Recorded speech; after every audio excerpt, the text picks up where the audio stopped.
60 адамды Сирияга жөнөткөн жаран сурак берип жатат. Бул тууралуу УКМКнын маалымат катчысы Рахат Сулайманов Азаттыкка билдирди.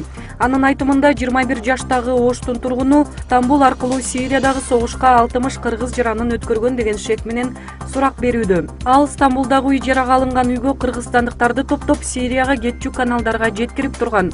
Өзүнүн айтуусунда 40 таанышын жана башка дагы 20 жаранды согушка жөнөткөн, деди Сулайманов.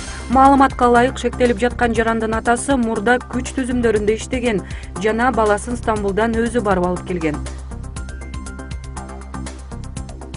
Каржы рыногун көзөмөлдөө кызматы күрөөканаларга лицензия берүүнү демилгелеп жатат.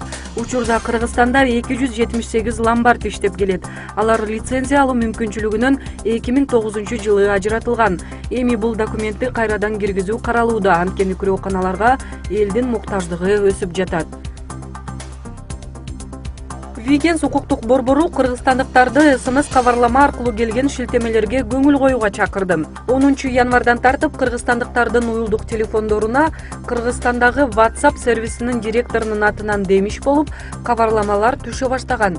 Анда көрсөтүлгөн шилтеме аркылуу жазуу программасын кайра жаңыртуу керектиги, бул үчүн 39 цент которуу талабы айтылат. Ошондой эле ким бул кабарды алса дагы 10 кишиге таратуу тууралуу билдирилген, дейт Вигенс борборунун башчысы Плужник. Алдамчылардын торуна илингендердин балансынан 300 сомдон алынууда.